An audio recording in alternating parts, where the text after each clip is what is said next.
Hold on. Good morning.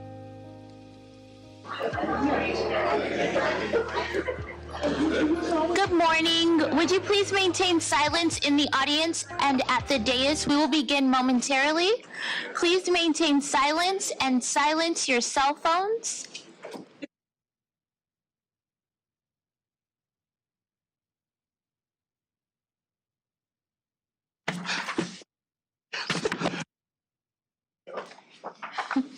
Good morning and welcome to the regular meeting of the Board of Water and Power Commissioners. Today is Tuesday, March 10th, 2026. This proceeding is being broadcasted on Channel 35. The exact broadcast times can be found by contacting Channel 35. Board of Water and Power Commissioners, please say present for roll call. President Marks. Present. Vice President KATZ. Present. Commissioner Ortega. Present. Commissioner Pinder. Present. Commissioner TRAN. Present. 5 board members, a quorum is present. Mr. President. Thank you very much, Madam Secretary. We have a fairly long meeting today, so I'm going to dispense with my welcoming remarks other than to say welcome and thank you all for coming out today. Do any commissioners have any other remarks before we get to it? We'll try to be as judicious as you intend to be. Okay, thank you very much. In that case, let's go on to look at the minutes for the last meeting that we had. Do any commissioners have any comments or corrections to the minutes? None? Okay, in that case, if there's no corrections, do I have a motion to approve? Motion to approve the minutes. Second. Thank you. Madam Secretary, please call the roll to approve the minutes for the regular meeting of February 24. President Marks. Aye. Vice President KATZ. Aye. Commissioner Ortega. Aye. Commissioner Pinder. Aye. Commissioner TRAN. Aye. 5 ayes, motion adopted. Okay, thanks very much. And let's move then on to public comment. Madam Secretary. There are no public commenters to my knowledge present here today, but we did receive 1 e-comment. Would you like me to read the e-comment into the record? Yes, please do. This comment comes from Caritas Reeves. The e-comment states, LADWP engineers are advising of wait times up to 8 months for solar interconnection applications to be reviewed. Other California utilities commonly approve applications in 6 weeks or less. What is being done to reduce this application processing time for homeowners going solar? Good question. And so having heard that, since it's e-comment, I had the benefit of seeing it right before the meeting started. CEO Quinones, with your permission, can I ask COO of the Power System, David Hansen, to address that question? Yes, good morning, commissioners. Yes, we do have Mr. Emil Abdel Shahid. He's our Director of New Business. We discussed this e-comment that came in about the solar connection. So, Emil, maybe you can walk the board a little bit through the process.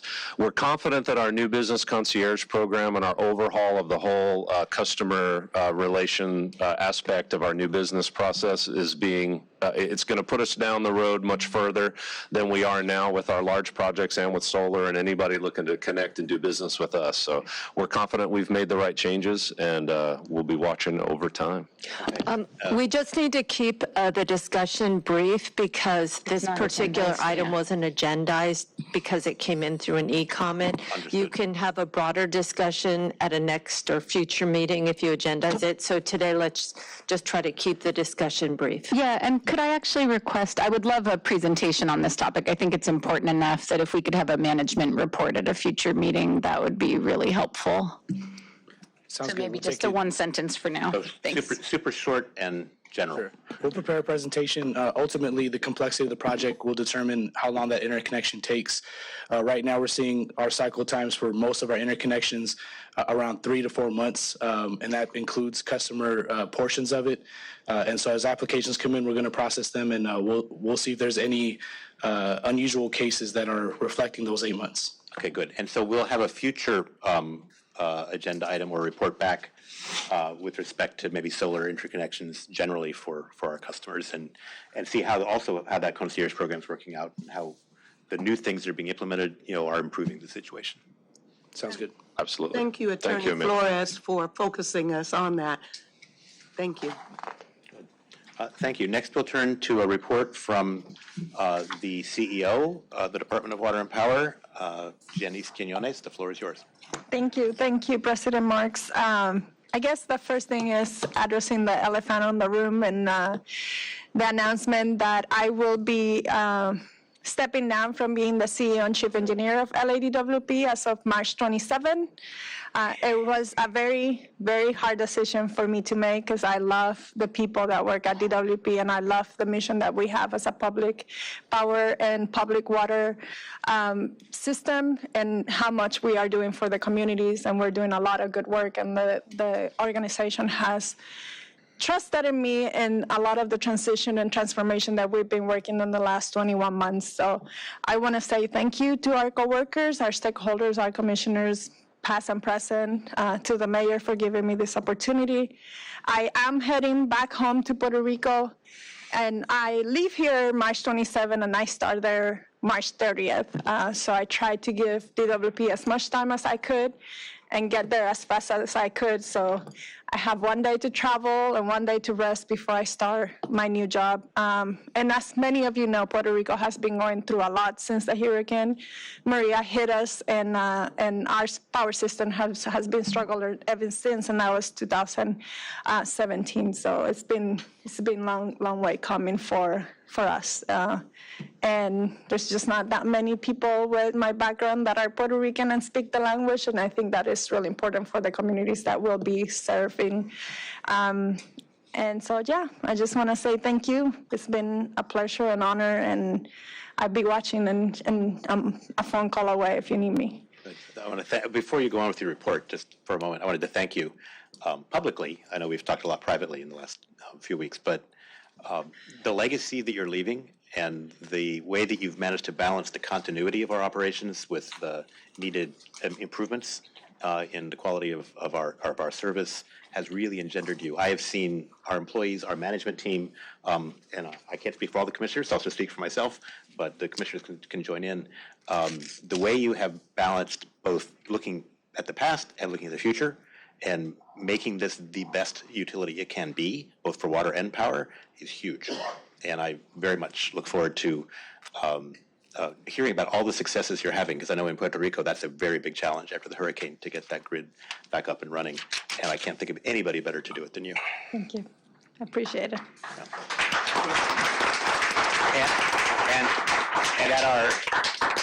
And at our next meeting, which will be your final one as CEO, we look forward to a little more of a formal thank you. Yeah. I forgot to mention my whole family's there, so it brings me back closer to family and to my community. And life is about balance, and it's important that you balance your personal with your professional, and I think this is a perfect time to do full circle and close my career with a bow on the top. So I'm very excited for that. Very good. Thank you. Thank you. All right, so next, back to business. First, I want to acknowledge Women's History Month. It's a really important month to celebrate, especially for me, being a woman in this industry, and a lot of our females and women that operate in the WP do an amazing job, and it's not always easy to be the only one in the room. So it's important that we recognize the contributions of women in the past, present, and the future, and that we invest on the future of our coworkers, especially those in the women trades. And so DWP has done a great job, especially on the trade side. We have the Women Fair, and we keep working on bringing more women representation into the department. So acknowledge that this is Women's History Month, and to my ladies, keep at it. We can get this done. I also want to talk about the Reservoir Walk we had this Saturday, and I was joined by President Marks and Vice President KATZ. It was a beautiful day, kind of windy, and also Anselmo and many of the LADWP coworkers, and it was a great day to commemorate the 101 anniversary of Mulholland Dam, and also a recognition to Women's History Month. So, Anselmo, do you want to add anything else about? Yeah, just to say that it was a great event. We probably had around over 100 people there. It was a 3.5-mile walk. That is probably one of the more popular locations for people to go and walk. The reservoir, as you know, is no longer being used to serve drinking water, but we keep the water there for fire protection, but at the same time, we're able to provide recreational opportunities, passive recreation, by folks walking around. So it was a great day to celebrate. It was nice to have William Mulholland's great-granddaughter there to provide a lot of context, and I thought it was a great event, so thank you for being there. No, thank you. I would say it was a wonderful event, and having the community there, having all of the different employee groups that were there, having people, with water valves that were opened up so we could see how they worked. It was a special day, and the fact that women have played such an important part in the history of the department was also nice to see highlighted. And I also want to thank Vice President KATZ in particular for guiding me through our biodiversity garden that's there, Cindy's garden, and that was it's a special place. So if you haven't yet checked it out, it's open to the public, and do. It's just up the road.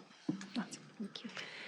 And then March 14 is Utility Worker Appreciation Day, and I always say that our customers and the public at large don't understand sometimes how hard it is to actually deliver reliable power and water, and we have done a good job at the expectation is always being available, but it's the men and women of the department that makes that happen. And so it's a good day to celebrate and recognize that they show up when it's bad weather, when it's heat events, when there's emergency, when there's long capital projects and delivery projects. So I just want to thank the workforce for all they do and highlight the importance of being a utility worker in this industry. We also had a Science Bowl, the 34th annual LADWP Regional Science Bowl academic competition on Saturday, February 21st. I was there last year, not this year.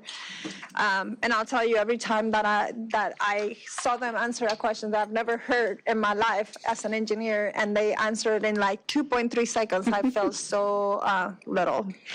But it was the same school, which you're an alumni of.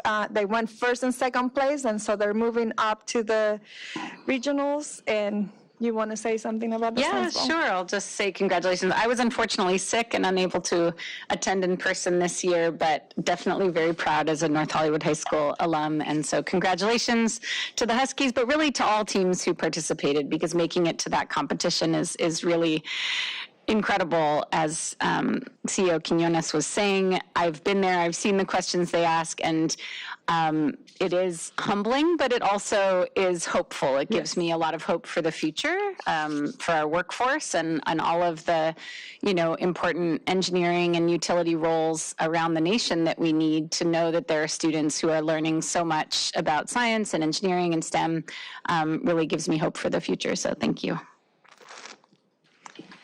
And we, on February 26th, Water Distribution hosted the 14th annual Tap-Off Safety and Emergency Preparedness Fair. I was able to attend again this year. I think it's one of the, kind of like the Lyman Rodeo. It's our water rodeo, and it's a fun event. We have a lot of safety incorporated into that.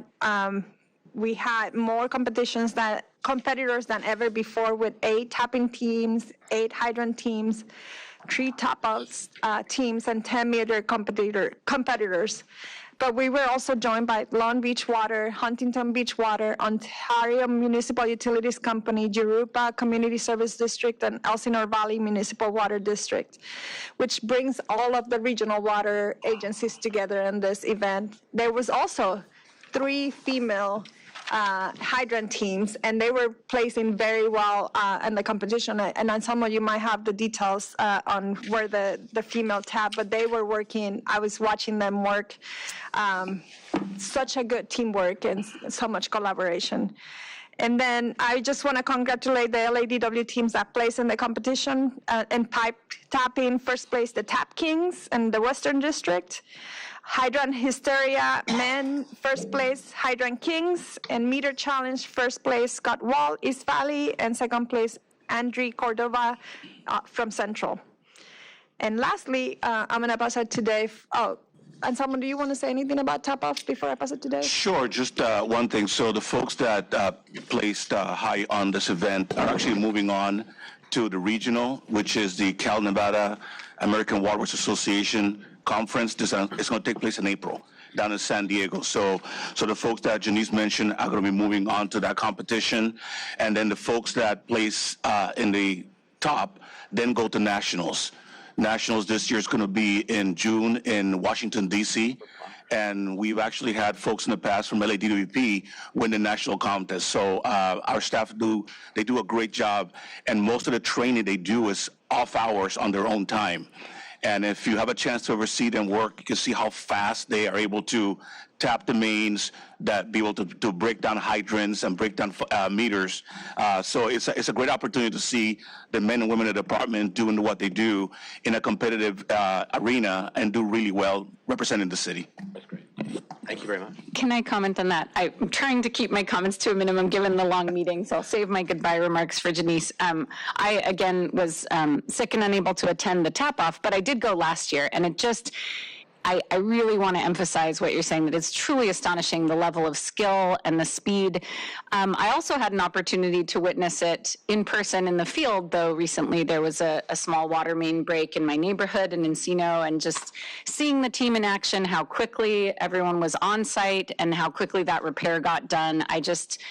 It really is always astonishing, and so how perfect with Utility Worker Day coming up that we can celebrate these achievements of the teams. It's honestly really amazing, and so proud of everyone in water for the tap-off, and congratulations to the winning teams, and good luck in San Diego. Thank you. I would just give kudos to the Water Distribution Division. They put the event together, do all the coordination, and they do an excellent job in hosting all the utilities and all the vendors and all the tables that are out there. And the nice thing is that we have not just the vendors, but also we have the safety component, we have locally team there, we have a variety of groups, the credit union. So every year grows a little more. Pretty soon I'm going to run out of space and have to find a different location because it's so popular. So thank you. Tuesday. Well, I'll pass it over to you, Dave. Updates on Scattergood and power reorg. Yep, sounds good. Thank you. Good morning. First off, we wanted to talk a little bit about the windstorm that hit us this weekend. We did have a series of high winds hit the region that started last Thursday and kept going through Sunday. Our impact for customer outages, our peak customer outage at any given time was 4,000. We're really proud of how the crews showed up. We're seeing a lot of fruits of our efforts for preparedness, as well as the standby crews out there getting power back as quickly as they can. We are in the middle of a power system reorganization where we're adding some additional functionalities to our electric trouble team. So we'll also be adding substations operations and relay. And so we're really excited about that change to the power system. But the crews did an amazing job this weekend. We did have crews on standby for those that aren't 24/7. We do bring in additional crews from our substation maintenance operations and the test groups where we have those folks come in and patrol around and address issues as they come up. For the reorganization for the power system in general, we did roll that out on February 2nd. We do have an activation team that we've put full-time in charge of this, Mr. Brian Williams and Greg Wynn. I think they're both here in the audience. Wave. I see Brian. They are charged with the change management aspect of this as a major initiative for power. So they're meeting with all the individual directors and they're drafting schedules, milestones, addressing practices, and most importantly, documenting policy. I think this is something that's very difficult to tear down if there's a change in leadership in the next few years, if we've taken the time to document and have policy in place. So we'll be sharing that with the board as we go through this process so that everybody understands milestones and where we're at. And like Janice mentioned, a major issue for us, our Scattergood appeal. The appeal was denied by the E&E Council. We're very excited to see this project moving forward as it should have been for a while now. Also a major milestone for us is our reserving that equipment. So thank you to the board for approving that equipment reservation. We've actually made that payment, and we will be framing that receipt in the office so that nobody forgets that we have a turbine on its way, and it will be here in time for the project. Overall, for the power system, as part of our reorg, we're trying to focus on our roots as a public power agency. There's a historian that lives in Liga under Paul Habib, Mr. John Gregory, and he's done an amazing job putting a power system tour together that we just did a dry run for last week. We're very excited to see some electeds from Sacramento, D.C., as well as our own council to go and tour the history of the power system. Without our history, we're doomed to repeat it, so we're focusing on our public power identity. And through this process, we found a pretty good quote from Ezra Scattergood, the father of public power. Nothing shall be constructed that is not far in advance of the standards of the moment. And that was his mindset from the 30s and the 40s, and we want to get back to that. So that's the end of my report. Thank you. Awesome. Thank you very much. I think there was a video about the reservoir walk. I'm not sure if they want to show it. Do you know, Joe?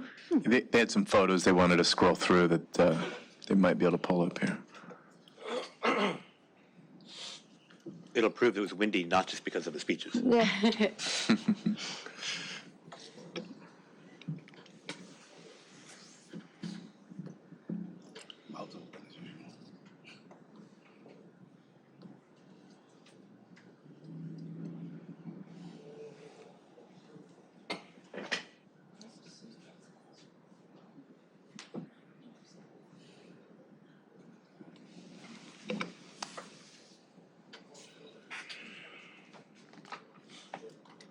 Thank you. Good. Thank you. And that's all I have. Wonderful. Let's move on then to Tim O'Connor from the Office of Public Accountability. Great, thank you, President Marks. Good morning. And the Office of Public Accountability submitted comments on several items before the board today. One of those items will be the presentation of the preliminary budget. We'd like to be able to offer some comments in response to that, and so you'll be hearing on that a little bit later with your indulgence.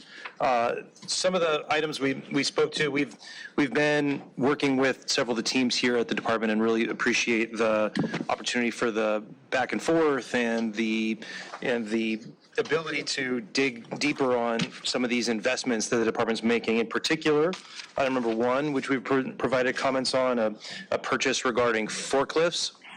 We provided some recommendations to the board about that and have been meeting with staff. We understand some of those recommendations are associated with maybe some common practice that the department uses but have not been necessarily ingrained in standards or expectations. And so we would just ask the board for its consideration of those. And then also on item number 12, we provided some recommendations based in principles that are associated with this very important item regarding the Power Safety and Reliability Program. I understand that there may be a discussion on that happening a little bit later, and so we'll certainly provide some opportunities for comment then. One item I do want to make sure that we elevate is when we think about the budget overall, the Office of Public Accountability provided, alongside our comments, a copy of a recent analysis that our department engaged in. We released in February of this year, benchmarking the department's rates and bills against other utilities in California. And I just want to run through some of those observations. This isn't necessarily about the preliminary budget, but the total context within which LADWP sits. And I think it's important as we think about how all of these investments come together and the kind of customer programs and customer support that the department offers, we both look retrospectively to see where we are, but prospectively about where we're going and what the department really needs to keep in its mind's eye as it moves forward. In our analysis, and I'll just talk through a couple different points about what that analysis shows. We provided a fact sheet in the written comments, and it will be available, I understand, on the commission's website here. It's currently and presently available on our website, on the Office of Public Accountability's website. And when we looked at looked back at where the department has been, we can see that that LEDP has managed to keep its rates generally below the other California investor-owned utilities like SDG&E, Pacific Gas and Electric, and Edison over the last 10 years. And during that period of time, although DWP rates did grow faster than some of the municipal peers, they did remain competitive within the municipal peers themselves as well, in particular those here in Southern California. And when you look at this 10-year period, we see that rates were growing, but generally only slightly more than inflation, and generally slower than wages and other core household expenses. Over the last 10 years, the department's average retail rates increased about 1.9% for residential and 1.2% for business rates per year. And in particular, when you look at the last 5 years, that period, post-COVID, the department was very successful in maintaining relative stability of those average retail electric rates compared to other broader cost trends. And, it is important to say, the individual experiences would vary. People's lived experiences with rates are not what the average retail rate is, but this analysis would show that the department did remain with a strong focus during that period of time, and that should be acknowledged. When you look at what that means today, our analysis looking at the 2026 average monthly residential electric bill, you can see that DWP is on average about 42% less expensive than its closest neighbor, Southern California Edison, for the ratepayers that we modeled. And when you compare it to other municipal utilities, it is both higher than some and lower than some. And our analysis provides some modeling associated with that. However, when you look at the broader context associated with affordability and the lived experiences of ratepayers, we can see that we need to remain focused on providing opportunities for people to be able to control their bills and to be able to control their usage, which directly translates into those bills. We find that the average in 2024 ratepayer for LEDWP, when you're looking at electricity, that here in the region, households spend on electricity was slightly higher than when you compare it with municipal peers. It's sort of like the relative expenditures associated with income. However, this is in alignment with state averages and generally lower than the investor-owned utilities, kind of in alignment with those past observations. However, in those last 2 years, we started to see, like most other utilities in the nation, costs that have been rising with transmission, distribution, and power purchase investments leading the way.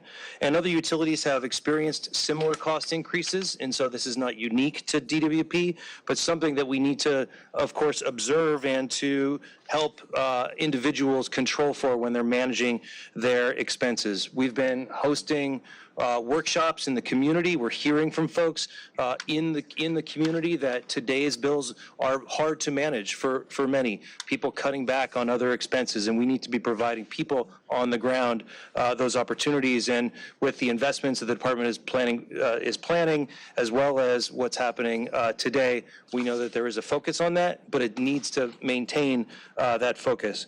When you also look at these cost-burdened households, we know that in Los Angeles, roughly 2/3 of LA's housing is renter-occupied, and about 3 out of 5 renters can be called severely cost-burdened, which means that they're spending greater than 50% of their monthly income on their rent and their utilities. This is a challenge for many on the ground here, and something that as we think about the presentation we're going to be hearing a little bit later today, and the kind of programs that the department is developing, and the general context about what we can do about it, whether it's working towards structural rate reform to provide opportunities for more affordability programs, for better ways to give people the signals. These are all things that we should be thinking about. And with that, I'll close and just say a note of thanks for the continued focus of the department on these items, and we look forward to continuing the dialogue going forward. I'd say, Mr. O'Connor, thank you very much. I also read what you posted and what you sent to us, and I found it very, very helpful. I think especially benchmarking and comparing us to other utilities and seeing, mindful of your point that obviously everybody's experiences, individuals or as households or families or businesses are different, and affordability for everything housing in particular, but also food and utilities on top of that are a big issue for lots of people. But it's nice to see that the DWP at least is doing a job which makes us more affordable, relatively speaking, compared to certainly the investor-owned utilities and also many of the munis. One thing that's always struck me on rates, it's when you look back over the last century, and the Ezra Scattergood quote, Dave, that you made kind of came to mind, building systems that are big enough to allow for future growth was the norm many years ago. It is not today. I see our historian nodding. Nationally, it is not really the case. And now nationally, we're seeing this rise in demand for power at rates that we have not seen for the last 4 or 5 decades, which makes everything cost more. It makes the equipment cost more, the transformers and so forth. This is a bigger issue, I think, on the power side than on the water side. We also are seeing efficiency gains. We're seeing demand-side management and power. We're seeing a situation where the amount of water that we're using as a city is roughly the same as it was when we had 1 million fewer people not too long ago. So the efficient use of power and the efficient use of water, I think, become very important. As we get more efficient, of course, that means that the system costs, those fixed costs of maintaining all those systems, have to be spread over everybody, and there are some real issues with that in rate design, not just for us, but for any utility and for any regulator of a regulated utility. So, these are complicated issues, and the question then becomes how much is paid by current ratepayers and how much is paid, through financing by future ratepayers, and that's a very complicated trade-off. And I'm thankful for your additional advice that you're supplying in this area. Thank you. I'll suggest that in the presentation we're going to hear a little bit later today, the department's going to present a preliminary budget that would have the effect of raising the average residential retail rate by roughly 6.7% over the period that we studied because of the inability to increase the affordability program amounts. We've seen a reduction of nearly 10% in the inflation-adjusted available funds for being able to support customers for this, and this is something that, as we move forward, that the department's focus on, and indeed policymakers in the city here and community leaders should be coming together to try to work together on solutions to try to find opportunities to change this direction travel. Sure, and we'll take more comments about the budget when we get to that item. I think yes, of course. That would be useful to do. Do any commissioners have any questions or comments for the ratepayer advocate? Just thank you for this very thorough report, and to the public who's listening, there is a helpful blog to walk you through it on the OPA website and a link to the fact sheet and the report, and I highly encourage folks to check it out, and we'll continue the discussion. Thank you. Thank you. Thank you. Okay, thanks very much. I'd like to move on next to item H, which are the consideration of items recommended for approval. We do have 2 items that have been called special. They're item N5 and N12. Is that correct, Madam Secretary? Yes, good. So N5 and N12. Do any commissioners have any other items that you'd like to call out for special discussion? None here. Okay, good. Thank you very much. In that case, let's approve the ones that we can without that further discussion through a consent vote. Madam Secretary? N3, N4, N6, N7, N8, N9, N10, and N11. Good. Thank you very much. Is there a motion to approve those items as listed? Motion to approve the items as listed by the board secretary. Second. Madam Secretary, please call the roll. President Marks? Aye. Vice President KATZ? Aye. Commissioner Ortega? Aye. Commissioner Pinder? Aye. Commissioner TRAN? Aye. 5 ayes, motion adopted. Thank you very much. So we'll come back to those in a moment. Let's now turn to the management reports. There are 2. The first one, and I invite the presenters to take the floor, is the management report for the presentation from the Society of Hispanic Professional Engineers.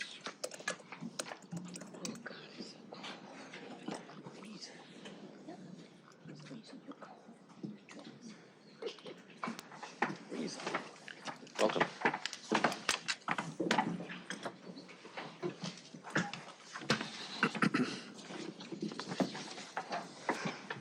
Good morning. Morning. Good morning.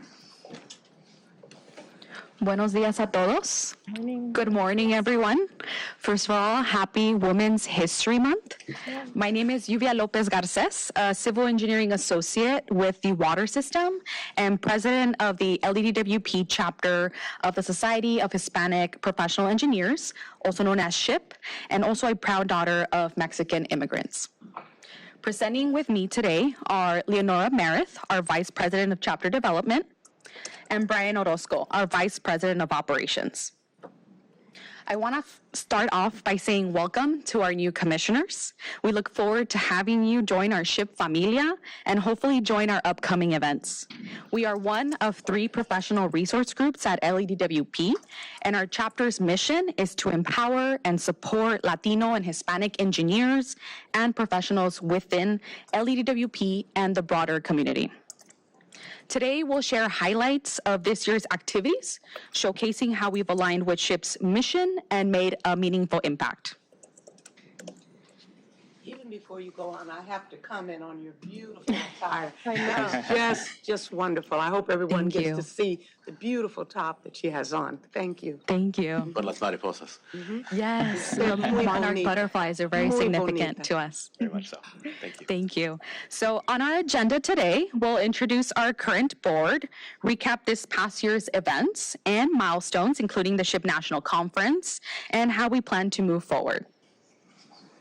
I'm very excited today to be sharing a few of our several milestones that we've accomplished this year, and the first one being 5 years as an established chapter at LEDWP.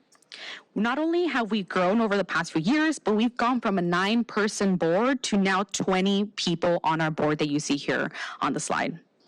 So today, I'm proud to introduce this year's LEDWP SHIP board, and I want to start off with Sabi Valdez, who is our executive sponsor, Brianna Plancarte as past president, myself as president, Brian Orozco as vice president of operations, Leonora Merith as vice president of chapter development, Vanessa Antonius Benitez as secretary, Jahaira Gastelum as treasurer, Jacqueline Inturias and Edward Vergara as outreach chairs, David Pardo and Brandon Torres as membership chairs, Perla Pineda Leon and Ethan Percy as communications chairs, Sofia Olmeda and Flor Hernandez as SHIPTINA chairs, Sierra Nudek and Mauricio Castellanos Mendoza as social chairs, Wendy Ruiz as cultural development chair, Michael Bustillo Sakai as elections chair, and Marco Barajas and Jorge Ibarra as professional development chairs. I know one person stood, or any others in the audience? Yes, I believe we have one other one. A few others? Yes, there you go. All our work wouldn't be possible without the contributions of every single one of our board members, and to that, we thank them from the bottom of our heart.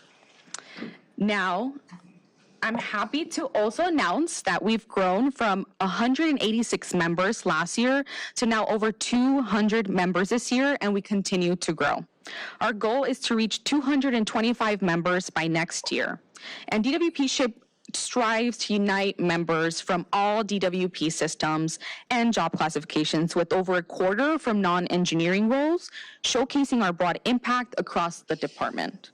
And on this slide, you can see a glimpse of some of our members. With that, I'll now transition to Leonora, our VP of Chapter Development. Thank you, Lluvia. So my name is Leonora Merith. I'm a civil engineering associate in the water system, as well as the LEDWP SHIP Vice President of Chapter Development. So throughout the year, we have delivered impactful programming and events that are rooted in the SHIP's 4 pillars of familia, service, education, and resilience. So as the leaders of our SHIP familia, we host a variety of events designed to build relationships and engagement across LEDWP. In addition to our 4 general body meetings, we held our first Membership Appreciation Fiesta, which will become an annual tradition. We also held our Meet the Board Cafecito, where our newly elected board members got to mingle with membership, and our annual joint holiday luncheon with our fellow PRGs and ERGs, LADWP SWE, NSBE, and Valor. We also partnered with the Water Employees Club and LADWP SWE for 2 joint community events, such as our WEC and SHIP Beach Day and our LADWP SWE and SHIPTINA's Hollywood Reservoir Hike. During Hispanic Heritage Month, we also hosted multiple events, including our SHIPTINA's Agua Frescas break and our Hispanic Heritage Month networking mixer with the SHIP LA chapter. We also proudly participated for the 4th consecutive year in the Gloria Molina Grand Park Downtown Dia de los Muertos celebration.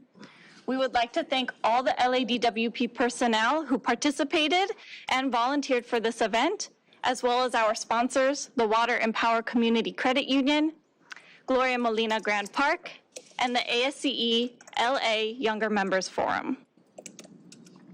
Service is the second pillar of SHIP, and it's one of the ways we make a big impact here. This year, we focused on encouraging interest in STEM and introducing students to possible career paths here at LADWP. At the K-12 level, we partnered with schools like Huntington Drive Elementary, Manzanita Elementary, and Woodrow Wilson High School. Basically, we did classroom visits and facility tours to show how what students learn in the classroom connects to real work here at LADWP.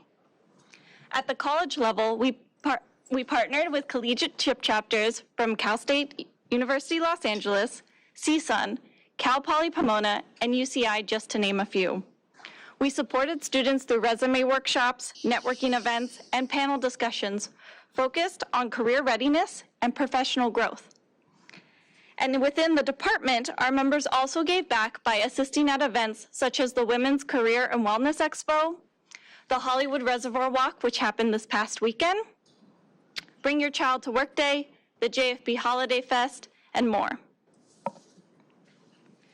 And alongside serving our community, the third pillar is education, and this is how we invest in our members' growth. We focus on professional development beyond technical skills by coordinating training on emotional intelligence and the fundamentals of leadership. We also partnered with LADWP SWE for a boat tour of the Port of LA. This gave our members a chance to learn more about the city and build connections with other city agencies. Together, these efforts support our members' long-term career growth and leadership development. Resilience is the fourth pillar of SHIP, and it reflects the strength that comes from embracing our diverse cultures and communities. This past year has been challenging for many of us. Our families, friends, and colleagues have all been deeply impacted. LADWP SHIP remains committed to creating an inclusive and supportive space where everyone feels seen, valued, and heard. We partnered with the LADWP Employee Assistance Program to host a community space focused on listening, reflection, and mutual support. We also hosted a Hispanic Power and Leadership panel during Hispanic Heritage Month. There, panelists shared personal stories and career journeys, reminding us that there is no single path to success, only opportunities to learn, grow, and move forward together. And with that, we continue to move forward, and I'll hand it off to Brian to talk about our efforts at this year's past SHIP National Convention. Thank you, Lenora. Good morning, everyone. As mentioned earlier, my name is Brian Orozco. I'm a civil engineering associate in the Water System Project Management Office, and I currently serve as SHIP's Vice President of Operations. I'm also a proud first-generation Guatemalan American, and this past year, the 2025 SHIP National Convention took place in Philadelphia, Pennsylvania from October 29th through November 1st. We had 34 SHIP members and LADWP employees attend, participating in workshops focused on professional growth with topics like career navigation, graduate school, financial literacy, SHIPTINA's programming, and more. Overall, the convention gave our members meaningful tools and connections that they can bring back to LADWP and their day-to-day work. With that context, I'll share a quick breakdown of what our team accomplished at the National Convention. Throughout the convention, networking opportunities were always present and built into nearly every part of the experience, through workshops, scheduled events, and networking sessions with students, young professionals, and industry leaders. LADWP SHIP hosted a company spotlight luncheon where over 200 students and attendees joined us to hear from a 3-engineer panel. The panel shared their career paths and what it's like working at LEDWP, one of the largest municipal water and power utilities in the country. At our booth, over 400 attendees stopped by to learn about LEDWP engineering efforts and opportunities, our clean energy initiatives, and the water infrastructure work that goes into providing clean, reliable water service to over 4 million Los Angeles residents and businesses. From a recruitment standpoint, LEDWP conducted 36 on-site interviews and issued 4 conditional job offers for engineering roles. That's great. To keep that momentum going year-round, we also stay connected with members through our chapter communication newsletter, Nexo. Nexo is our quarterly newsletter, and it's one of the main ways we keep our SHIP Familia informed and engaged throughout the year. In each issue, we share updates on recent events we've hosted, highlight what's coming next, and give our members a clearer picture of the work that SHIP is doing here at LEDWP. We also feature a member spotlight each Nexo volume where we share a short bio that includes staff members' background, education, culture, accomplishments, and personal interests. And we celebrate our members' accomplishments such as passing exams, promotions, transfers, and other milestones in their career. We're currently on volume 11, which is on your desk today. And finally, I want to close my section by recognizing the people and groups who help make all of this possible. So first, we would like to thank our LEDWP Familia and friends for your continuous support and collaboration, including our fellow professional and employee resource groups, such as the LEDWP's National Society of Black Engineers, NSBE, the Society of Women Engineers, SWE, the Asian American, Native Hawaiian, and Pacific Islander Supporting Progress, Inclusion, Respect, and Empowerment, ASPIRE, the Veterans Alliance for Leadership, Outreach, and Recognition, VALOR, PRIDE, and the Water Employees Club, WEC. We also want to recognize and thank our sponsors and partners, such as the Outreach and Recruitment Services Group, the Communications and Community Affairs Team, Employee Development, the Employee Assistance Program, and the Water and Power Community Credit Union. And again, thank you all for your time today and for your continued support. And with that, I'll hand it over to our SHIP chapter presidenta to continue. Thanks, Brian. As we look ahead, we aim towards strengthening our 4 pillars of familia, service, education, and resilience to continue to build an inclusive community at LEDWP while uplifting each other. Our initiatives this year include launching a mentorship program to connect members with department leaders, enhancing partnerships with local university chapters, continuing recruitment with outreach and recruitment services, offering leadership training for professional development, expanding collaboration with internal employee resource groups and external partners, and continue to foster a welcoming community while raising awareness of the importance of diversity, equity, and inclusion. We kindly request your ongoing support across the department systems and divisions in further developing our professional resource group with adequate funding, our members' participation on the LEDWP SHIP board and committees, and involvement in both internal and external events. We are excited for what we can continue to accomplish together, and we want to thank executive management, the Board of Commissioners, our LEDWP SHIP board, our members, and our LEDWP Familia for your continued support. We invite all LEDWP employees to join our chapter by reaching out to us at ship@ledwp.com and stay up to date on SHIP's activities by following our LinkedIn and Instagram pages. With that, thank you for your time, and we are happy to answer any questions. Thank you very much. Muchísimas gracias y buen hecho. Gracias. No, seriously, I mean, I'm going to go ahead and say this in Spanish because I feel like it. Show off. Somos juntos una familia de DWP, so thank you. We are together, all one family here, and the way you've outlined what you've been doing, and the outreach too on college campuses, and the outreach in schools, and to kind of look at how we can bring more people in to the community is really very much appreciated and very well presented too, so thank you very much. Sí, es verdad. Muy bien. Y ustedes es muy bien. Y le gusta a ustedes mucho. Gracias, Want to gracias. go again? You want me to do it? Oh, it's so nice to laugh and be silly a little bit. Yeah. Thank you. No, but seriously, thank you very, very much. It's important work that you're doing, and the fact that you've grown so much and brought so many people in is a testament to how well you're doing it. Absolutely. Thank you. Thank you. I think this community building is important all the time, but especially important in these challenging times that we've had. And I'm so grateful for everything you've done to support our employees and build community, especially given everything. So thank you. Yeah. Janice? Yeah, you guys were the first ones to welcome me into this family, and I'm gonna miss you guys. Keep doing the good work you're doing. Like Commissioner KATZ said, it's tough times, especially for our people.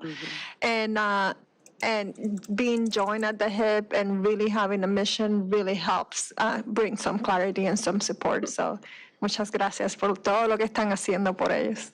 Gracias. And we want to thank you, Janice, for being a huge supporter of our chapter. We really appreciate you showing up to our events and saying hi to our members as well. So thank you so much. We're going to miss you, but you always have a familia here with us. Gracias. Thank you very much. Thank you. All right, thank you all. Thank you.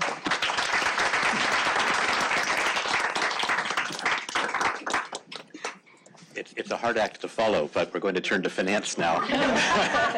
We should have started with finance. We should have. Nothing's over now. So I'd like to invite, is it Ann, you'll be bringing up some. Sunny Beats, our Director of Budget Rates, Budget and Budget System and Cost of Service. So Good. the two of us are going to present today. Okay. Present the budget at a high level, looking at how each of the senior AGMs contributes to the budget as part of the preliminary budget. And then as part of the final budget, we'll bring it back and tell you how we are doing as far as how much money is going towards reliability, green power, operational support, infrastructure, and all of the core activities of the department. Good, thank you very much. So now we'll turn to the management report regarding the preliminary budget for fiscal year 26-27. Okay. So our fiscal year 26-27 preliminary budget has been prepared in accordance with LADWP's goals, objectives, our approved rate structures, and our financial plans.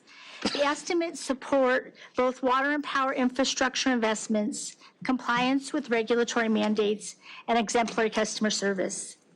The budget also supports active management and strengthening of our safety culture, maintains our financial metrics, and preserves our low-cost borrowing. And continued plans for expanded recruitment and related space needs are also supported by this preliminary budget. So looking at this slide, this is an overview of all of the senior AGMs that report to Janice.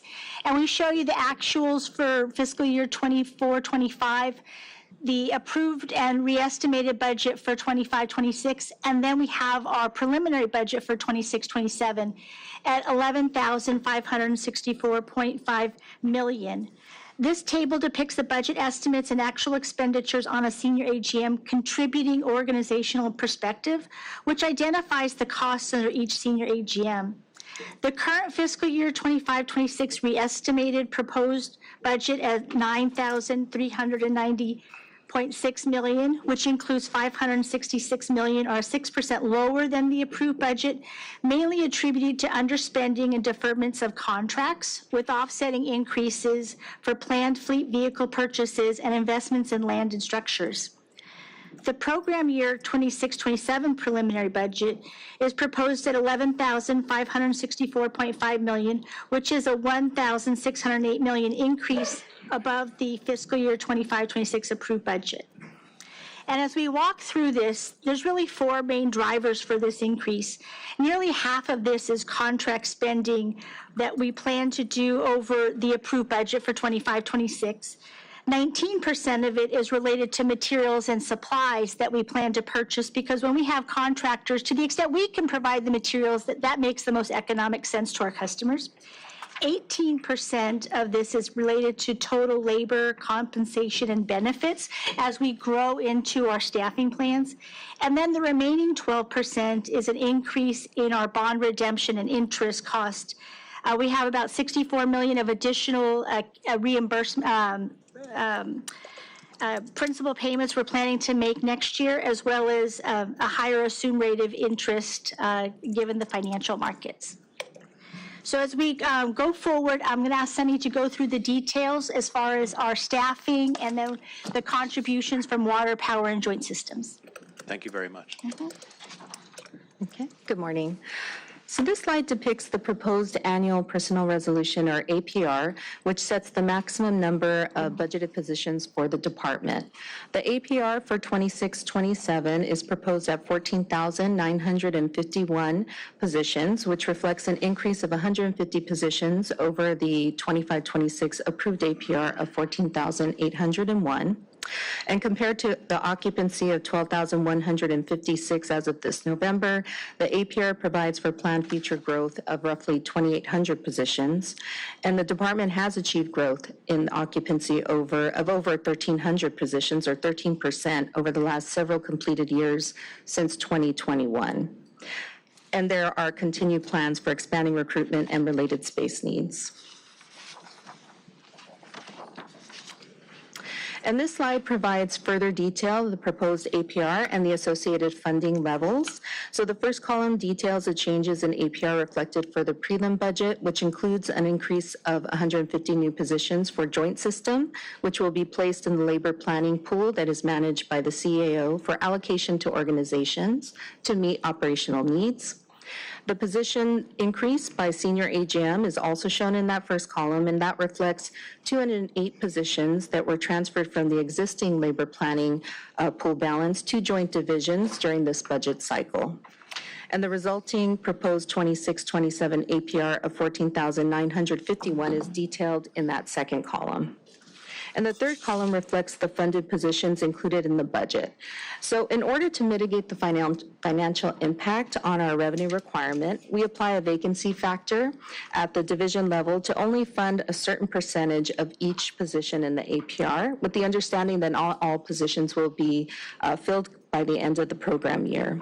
And the cumulative result of that funding methodology is 12,911 equivalent funded positions, which is closer to the current occupancy level that is reflected in detail in the last column.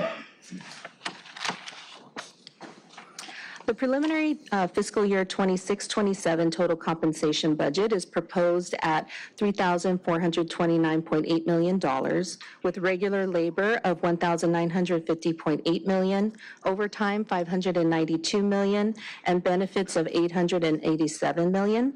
And as Ann mentioned earlier, of the overall increase proposed for the preliminary budget, 18%, or $285 million, is related to this proposed total compensation, labor compensation budget.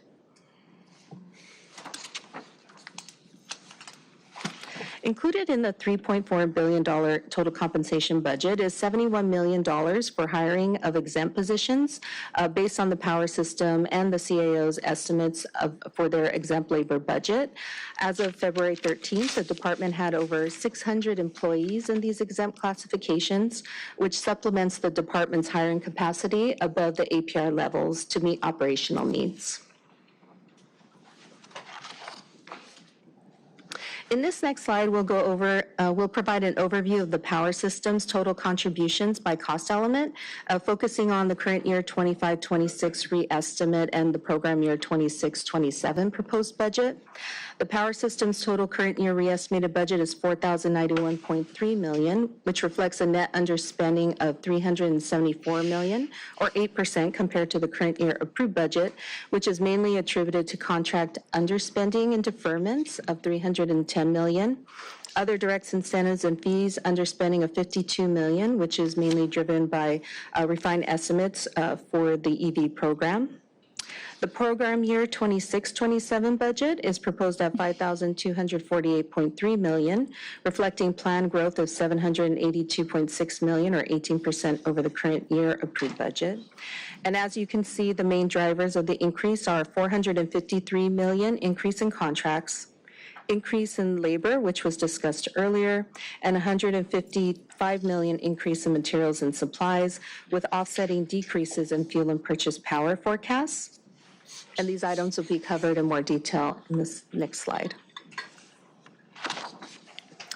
The major drivers of the proposed $453 million increase in contracts are capital projects, including $277 million for the Renewable Portfolio Standard Project to retrofit the McCullough-Victorville transmission lines to increase capacity to bring in more renewable resources. $105 million for the reconstruction of the distribution system in the Palisades, $56 million for the funding for the advanced meter infrastructure project to improve the reliability and resiliency of our distribution system. And the major drivers of the proposed $155 million increase in materials and supplies also includes $56.7 million for reconstruction efforts in the Palisades, as well as $17 million for the Harbor Load Growth and Reliability Project, and $10.3 million increase in PSRP distribution capital work, including pole, cable, and substructure replacement projects. And there was also a $22 million for information application system support for PSRP related to the distribution automation project, as well as $16.5 million for the PSRP substation circuit breaker replacement program.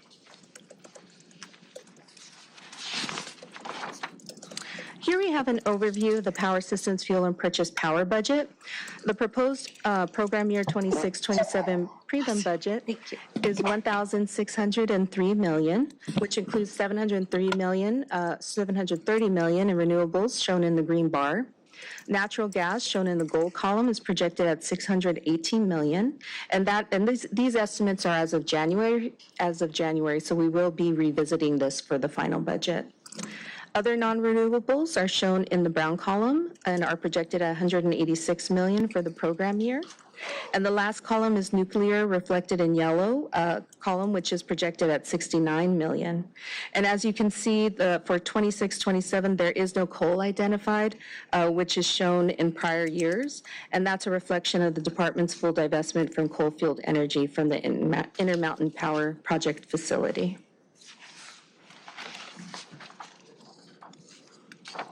This slide provides an overview of the various programs that benefit the customers, our customers. For 26-27, the energy efficiency program proposed budget is $153 million. Electric transportation program is proposed at $142 million. And we also have the power incentive program, which is proposed at $76 million. $36 million for water conservation programs, and $5 million for the emissions reduction grant program.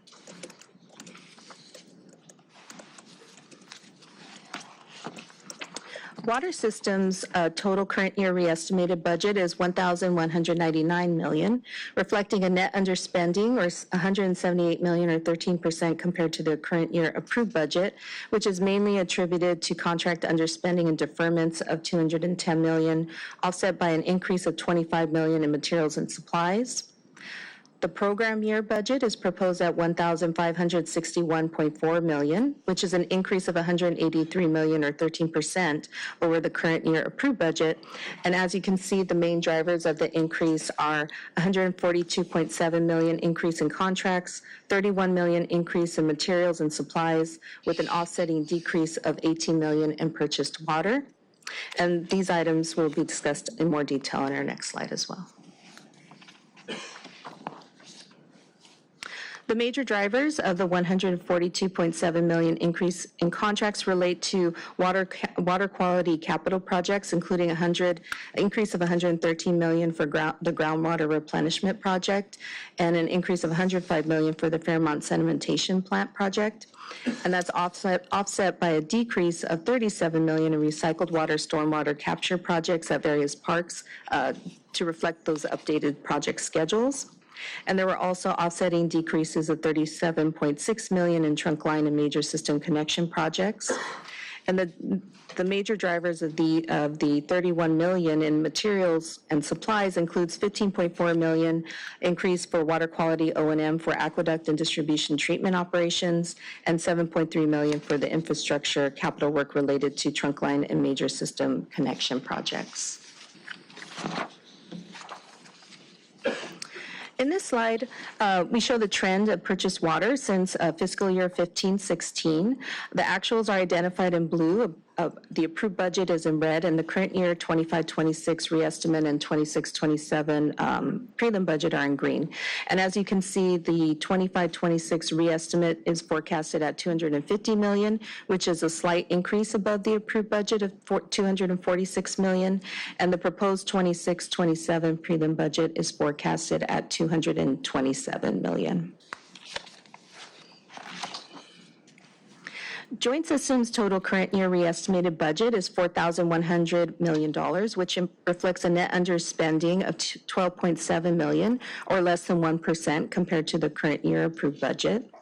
The program year 26-27 budget is proposed at $4,754.9 million, which is an increase of $642 million, or 16% above the approved budget, current year approved budget. And as you can see, the main drivers of the variances are $190 million increase in bond, state loan redemption, and interest, which includes $64.5 million increase for scheduled bond redemptions, as well as $125.9 million increase in interest for anticipated bond sales in the current year and the future year to support our capital projects. $186 million increase in contracts, and we also had $124 million increase in materials and supplies. And we'll cover the details of those increases in the next slide. The major drivers of the $186 million increase in contracts includes $91 million for improvements to facilities for planned future growth of the department, $41 million for an AI-enabled physical security contract to strengthen the security of our critical infrastructure, $18.6 million in support of emergency management operations, $15.5 million for environmental assessments related to the McCullough-Victorville line retrofit project. And the major drivers of the $124 million increase in materials and supplies include $62 million for fleet purchases, an increase of $45.5 million for technology, communication, and communication equipment for the Emergency Operations Center, an $8 million increase for cybersecurity. And lastly, there was a $20.6 million increase for fleet rental and rental equipment. So the next slide depicts the Power Revenue Fund financial plan summary. And I'm going to focus on that last column on the right. This financial plan summary is assuming a net retail sales of 20,886 gigawatt hours of energy and has a revenue requirement of $6,039 million. Have operating and maintenance expenses for the fiscal year proposed of $2,220 million, fuel and purchase power of $1.6 billion, depreciation, property taxes, and other costs of $1,043 million, for total operating expenses of $4,866 million. Other income and expenses are an additional $439 million expense, with a change in net position for the Power Revenue Fund of $734 million. This is a system average rate of 28.4 cents, which is 6.7% higher than the 26.6 cents. It supports a capital investment plan of $3,560 million, and it's supported by borrowing of $1,829 million. The next slide is the Water Revenue Fund financial plan summary.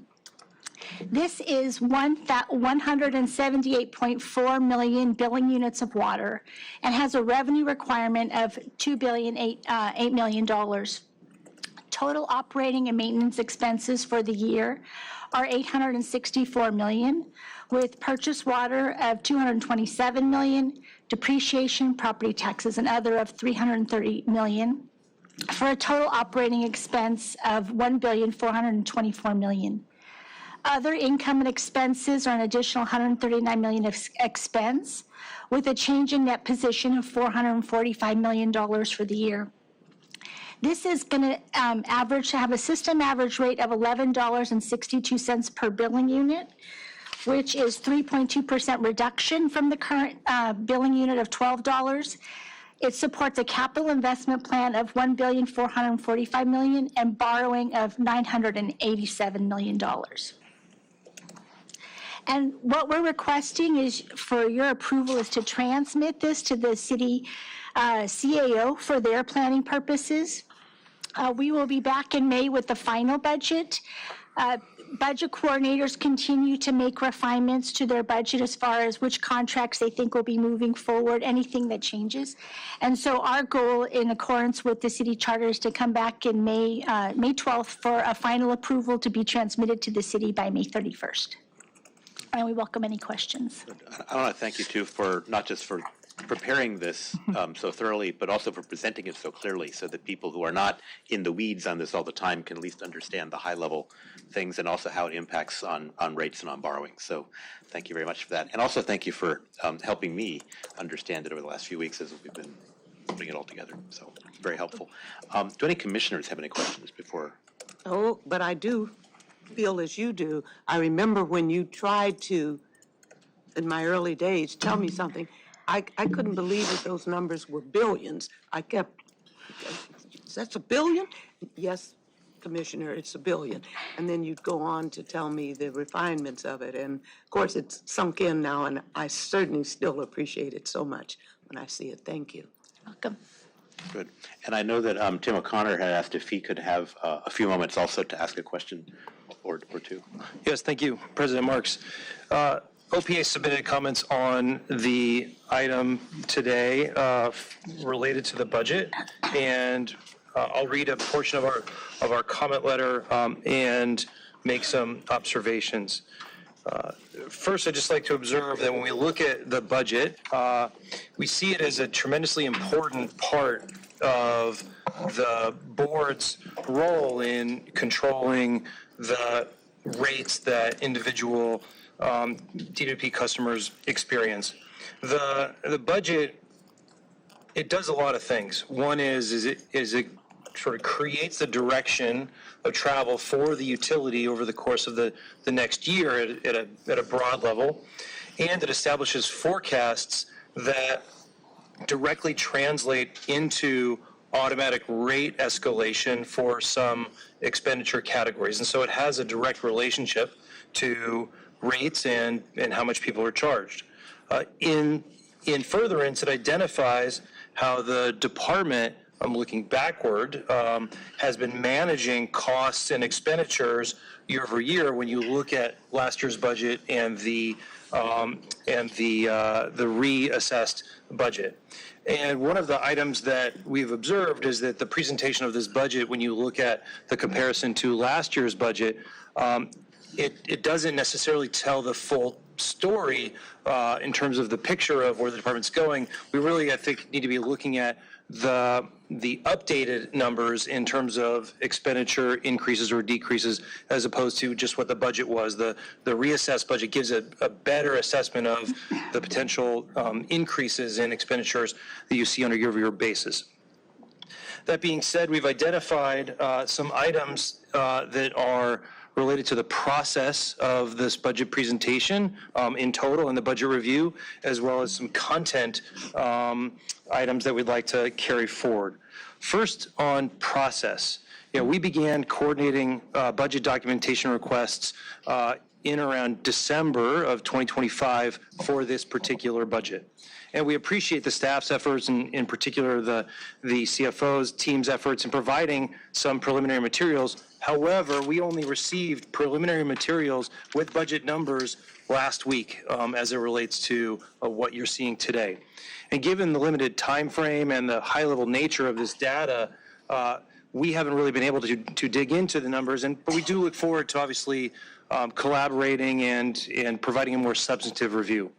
We suggest that as you look at, the slide 18, that the department provide a next step, which is a formal presentation and schedule of future conferrals with OPA as related to these next steps, because thus far, while we've had nice conversations, we haven't seen that formalized process result in the ability for us to really evaluate these numbers that can evaluate the reasonableness of the inputs that will translate directly into rates as part of our city chartered obligations. Given that the department's preliminary budget is built on data supplied by teams across the department, we see that this is something we need to kind of or we would recommend the board think about the process going forward so that it has the ability to substantiate line items that are built up into the broader budget numbers. And going forward, we provide a recommendation that the board engage directly with the department as well as OPA to develop a formalized process for the next budget cycle with specified dates and milestones so that we can ensure the board and OPA has the information needed to substantively evaluate this budget and the inputs and assumptions as associated with what's being presented in the preliminary budget and not just the final. And so we think that that is a process that should probably be specified with dates and key milestones so that all parties know what the expectations are. That being said, on the content of what's being presented today, we've identified in the budget information that there is roughly 22 items in capital and O&M expenditures where there is potentially a significant increase in the expenditure item with a greater than 25% from last year's forecasted expenditures. And where items are greater than a $50 million increase on a year-over-year. We've provided an information request to the department associated with each of these 22 items, and we've identified at least 8 different things that we are requesting the department work with us to provide information so we can evaluate the reasonableness of the specific items. In particular, for these items, we're requesting information around the investment need and purpose, the expected outcomes and benefits, the internal decision-making process associated with coming up with those estimates, the program timeline and costs, and the factors that have related to and resulted in year-over-year changes resulting in such significant increases in the budget. We're also asking for the department to provide us information on implementation readiness so that we can see how those forecasted budget numbers will actually translate into real expenditures that will be seeing a closer alignment of the actuals and the budget numbers going forward. Without that level of information in this budget process as well as in the future budget processes, it becomes very hard for OPA to provide the board with a rigorous evaluation of the budget numbers and the reasonableness upon which those budget numbers translate into rates that individual people pay. We'll provide the board with a copy of that information request that we submitted to the department earlier this week. Okay. Thank you very much for those observations. One of the things before I have staff respond if you want to, because I think it's appropriate, I want to make the distinction that you've mentioned between process and the content, which I appreciate. And obviously the process is a complicated one. I think it's very important. It's important to us as a board as well. The information at the level which is appropriate to determine reasonableness is available. I think when you look, your point about on the content side about distinguishing between preliminary budgets, final budgets, and then actual expenditures, and then how that translates into rates and rate adjustments. Which of course, if the budget is higher than actual expenditures, that'll result in a downward adjustment in a future period for rates.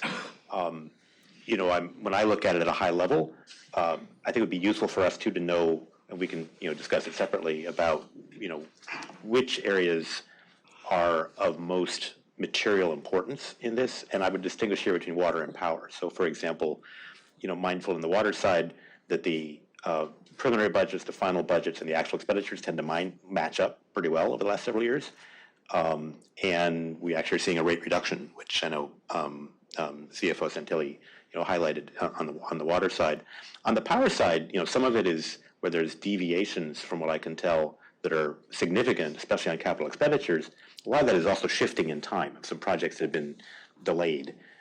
So they were originally budgeted, they were not completed, and now they're being pushed into a future year or years.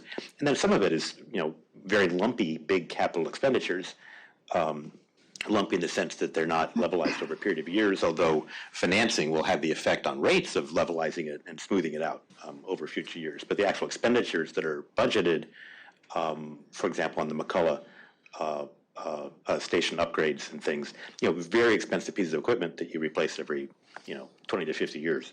So I think knowing from you specifically as between OpEx and CapEx, as between water and power, as between variations that you've seen and mindful of the past history and where things don't vary very much, where the numbers have actually been pretty accurate, would be useful. So we can follow up on that.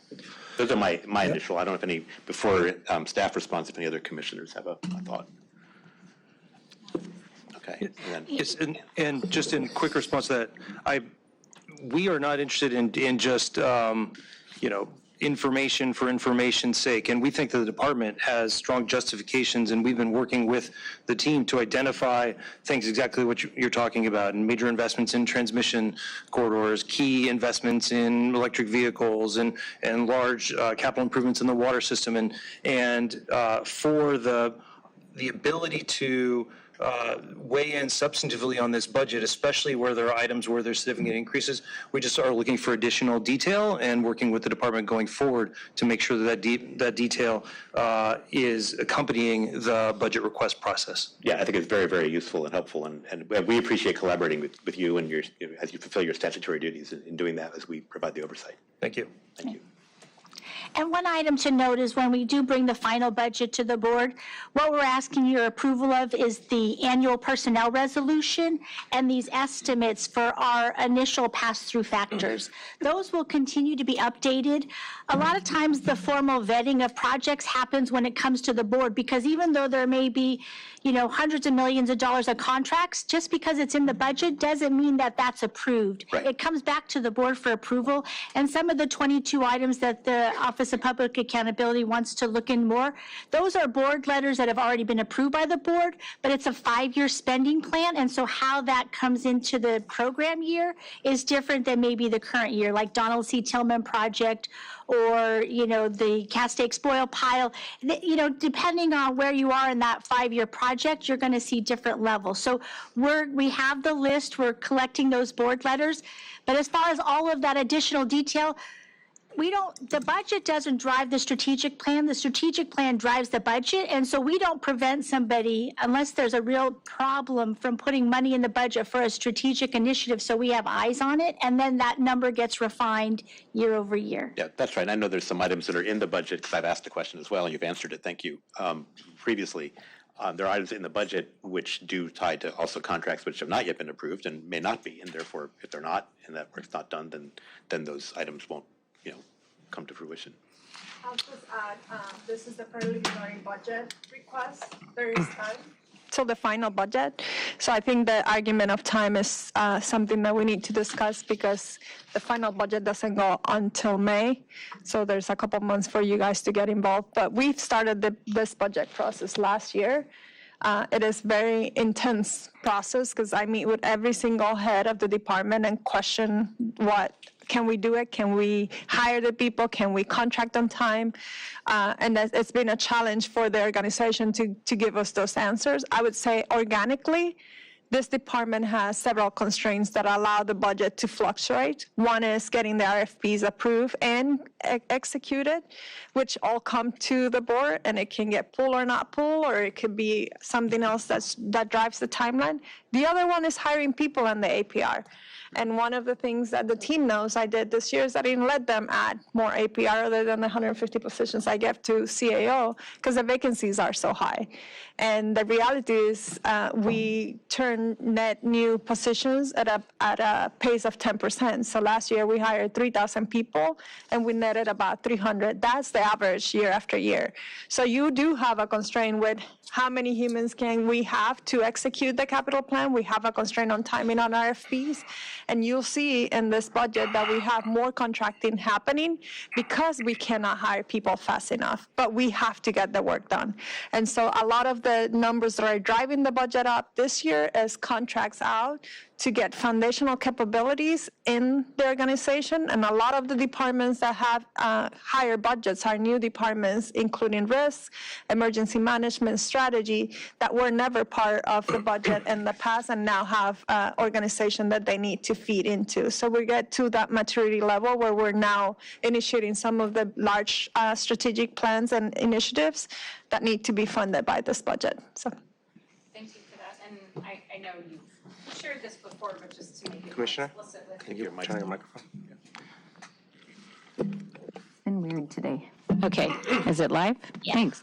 Thank you for that. I know this has been shared on various contracts before, but just to make it more explicit, I know that with many of these areas that are really critical that have been added to LADWP, that as you mentioned, we're contracting it first, but can you speak to, I know with many of these contracts, they are built in such a way that we then train in-house capacity, and the goal is to bring much of this work in-house long-term. Can you speak to that kind of development of labor capacity? Yeah, I mean, every contract that we have has a notice of compliance attached to, and we discuss with our labor partners on what that looks like on the long term. And so whenever it's a new capability, that should reside in the department. Not every capability should be residing in the department, especially one-offs that we do one and then never do again. We are incorporating the ability to train our internal workforce and ensure that they're able to execute the work. However, if I cannot hire more than 10% net new, that limits the amount of people that I can train. And on top of that, I also have a challenge with banding, right? Like you need so many supervisors to onboard so many new people. And so that all translates to an APR situation where we only are netting 10%. And we've been in conversations with city personnel. We have an initiative to execute that and make sure that we can at least double that this year. But at the level of hiring that this department needs to be in order to execute LA 100 and Pure Water LA, that number has to significantly change in the next couple of years, or else we will have to contract more work because it's just too much work coming in for our crews. Thank you. Thank you. I'd just also like to say that I think we just need to remember that this is an $11.5 billion budget, and that's enormous. And I think I agree with Commissioner Marks that we have to look at what's material. And in order to manage this on an annual basis, with it being a public utility as part of the city of Los Angeles is not an easy task to do. And in terms of how to manage the budget itself, there are also other externalities that we would need to take care of and be cautious of and manage against. And I think that this is also a long-term strategic plan that we're trying to pursue, not just on something annual, but we have to do a plan annually. So I appreciate everything you're saying and also OP's oversight, but we look forward to the process to look at this. And it's a difficult thing, but it's a very big thing. So I just want to make sure that we all understand that as we move towards the approve this budget with the city as well. Thank you. I'll point out, I know the slide is still up. I think, is it still up? Yes. The request for approval for the preliminary FY budget to go to council, we just approved when we voted on items 8 and 9. So it'll be on its way. But yeah, as you come to the final, I think these points are all very well taken, every one of them. Thank you so much. Thank you. Thanks for a good presentation. Thank you, Sunny. Thank you, President Marks. May I just respond to one item that the GM stated was that there's time, right? And that from moving from the preliminary to the final, there is a period of time in that process. However, given the the size and extent of the budget, that it does do more than just improve positions. It sort of sets the trajectory of the utility and has a direct relationship to, for example, cost adjustment factors that we would argue the process needs to start for socializing with OPA, or should start prior to the preliminary budget being presented, and that in so doing, it will enable the kind of oversight that was envisioned in the city charter, and that we would look forward to the partnership with the board and with the team here at the DWP to help to achieve that vision. Yeah, duly noted, and I agree. Thank you. Yeah, thank you. Good. Anything else on that? Fine. Let's go on then to the management reports. There are two. To the filed items rather.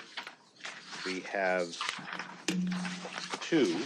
By the way, I've skipped over the committee presentations. I should ask. Is any commissioner? Not this time. No. Good. Okay. So we look at the filed items. The first is the notice of compliance status report. That's on the labor side as of the end of January. The other is the financial services monthly activity reports. I'll point out a couple of things that jumped off the page at me on that one, by the way, that may be something people have been wondering about. For starters, yes, good that the cash position has improved, both for water and power. Happy to see that. I noticed also, in light of what's going on in the world, and everybody worries about gasoline prices going up at the pump. Natural gas prices globally, frankly, are probably a bigger concern, and the U.S. market is somewhat exposed to international gas prices now, thanks to our becoming a large LNG exporter as a nation. So I was happy to see in your report that's to be filed the description of our gas hedges, since we do purchase gas as fuel for some of our plants. And I see that that's hedged, and that more than half of our hedges are for periods commencing more than a year from now. So again, good strategy. That's why we have them in place. So thank you for that. Do any other commissioners have any comments or questions about any of the items to be filed? No, thank you. None. Okay, thank you. And then can I ask the Commission Secretary, please, to order agenda items K1 and K2 as so filed? So filed. Does any commissioner have any item for future approval? Not at this time. And Madam Secretary, are there any formal positions filed by neighborhood councils? None for this agenda. Great. In that case, we'll move on then to the two items, N5 and N12, that are slated for approval, starting with item N5. And I invite staff to respond unless any commissioner has a question. I do actually. I have to recuse myself from this item as it's related to a contractual agreement that possibly will be with my tribe. So I just wanted to make that clear for the record. Okay. So I'm going to step out as you guys discussion on this item. Good. Thank you, Commissioner Ortega, and we'll get you before we go on to the following one. Sounds good. 2 journeymen essentially as a crew. So if we're short 200 linemen, that's 100 trainee spots that we could afford to put additional trainees for the program. It's the same discussion I had on span and control for supervisors. So you're limited on how many people can oversee the newcomers into the organization. They do a really good job on onboarding lineman classes. How many lineman classes you have every year?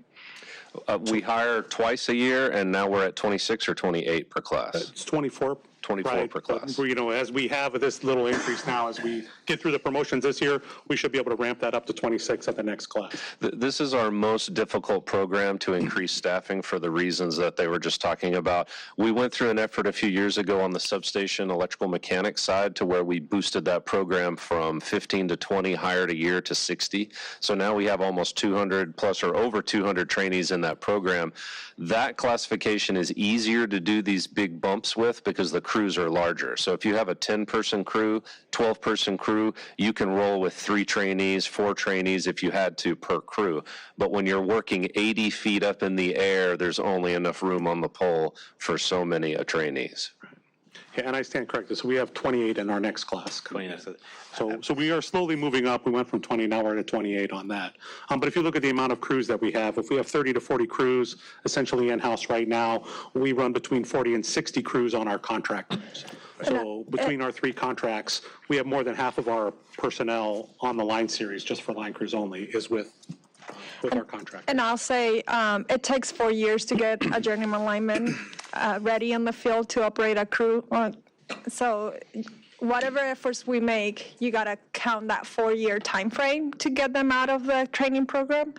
I also would say my recommendation, since I won't be here next month, is I see this happen in the industry where you cut budgets and you cut hiring linemen. This classification should never be on the cut list, because then you create bubbles like what they're trying to catch up on, and it's very, very hard to catch up on. And so what happens is that our crews have to make decisions on what type of work they're going to work on every day, because we have a lot of work from like emergency response for outages, PSRP, all of the new business and capital delivery projects, and you're limited on your crews. So that's why these contractors are so critical for us, because we even use them during emergency response. We can only run the crews for so many hours when we have long duration outages, and our contracting crews help us with that as well. Yeah, actually, if I may, before you proceed, I think that's a really important point, because, here's just kind of my my crude overview, right, we have at best linear growth in linemen, and you can't do much more about that because you have the OSHA restrictions on how many people you can pair up. So you bring in as many trainees as you can, but you've only got so many people that can supervise and train them and work with them in the field. At the same time, we ramped up inspections, and especially when you look at overhead, we've got a more than linear growth, maybe let's say an exponential growth at some point, at least in the near term, on work to be done in that area, and diverting resources to that as much as we can. The expense of that is, well, we talked at the beginning of the meeting about new business and how do you hook up people and how do you deal with that, and then we have outages because of storms and maintenance issues and what have you. So it's a very difficult thing, and it's all connected. So when you look at this and you look at the use of outside contractors, obviously to maintain the quality within those contracts, we do embed some folks with them. Is there a challenge, or how do you optimize that? Because obviously when you're taking people off of our other crews to supervise contractors, you're also stretching us a little bit. Yeah, you're levering it with outsourcing. I get that it helps. You can actually at least now deploy more people totally, but there's also a trade-off there. I think you see us both smiling as you're asking that question, because that summarizes our job, essentially. It's the delicate balance of what's priority, what's urgent, what's political, what do we have to do, what do we want to do, and it's all about safety. We want to make sure that we have the safety oversight and we prioritize these jobs. We would like for them to come in, first out, but things get, the important point is that these electrical distribution mechanics do everything. They're doing new business, they're working trouble, and they're promoting into the management ranks. And all of that is a constant strain on the admin staff to keep that staffed as well. And when we're inside, they're working 16 hours on top of a pole in a rainstorm. So it's a big challenge. And the point that Janice made is something that we have seen over the years. People misunderstand time and time again, so thank you for saying it. I was thinking it. It takes so long to produce these folks that coming in and doing an exercise like butts and seats that we did in 2010 or whenever that was, and where we take all vacant budgeted positions and let's just change them to substitutes and trim the budget. That hurts us for a decade trying to get back to where we were. So you definitely have to have the long strategic game when it comes to filling these programs, because some of them are 4 years, 3 years, 2 years, and we've seen COVID as an example. When COVID hit, we backed off hiring because city personnel shut down for 1.5 years, and we watched that hole in graduation slowly move through the program, and it hit in 2024, and we had no journeyman coming out of some of the programs. So, good, thank you. And specific to your point, really, when we do have to allocate resources to our contract ops group, and everything is done in-house, right? We design the jobs for the contractors, right? We do the asset management for them, and then closing those jobs out. So we have the quality end of it too. So every job that's done by the contractor is inspected by our in-house personnel. So that office essentially, accentuates everything that is done by that contractor there. So we do have a big quality control on that, but that takes personnel also, which depletes from our regular field crews, right? So the more contractors we have, the more people we need to pull in. Right. So it is a slow ramp up, but we've been making great progress, right, over the last few years, especially since our contract change. Getting personnel in place, adding more crews, right, slowly, decreasing the amount of contracts that we need. But in 2023, we did make a big adjustment on how we attack our fix-it tickets, right, in our maintenance program. We have ramped up our inspection and maintenance program, and now we're really addressing the priorities of that maintenance program. It's not about just replacing poles and looking at rotten poles. It's more about what's causing our outages and what our higher priorities are. So now that we've increased that inspection program, having our contractors directly go to those specific jobs that are at the higher priority. That's our goal moving forward. That's how we're going to attack this, right? That's why we have 3 contracts now. And let me just add one last point, because I think it's important for you guys to be aware of. We just signed the contract to do an integrated human resource plan, which is really critical to understand what is our co-workers' workforce trajectory. And that, you increase linemen or contractors, you need contract oversight, but you also need some clerical support, you need engineering support, you need fleet support, you need facility support. And we have never seen that comprehensive plan here. We have something like that for power, but not for the whole enterprise.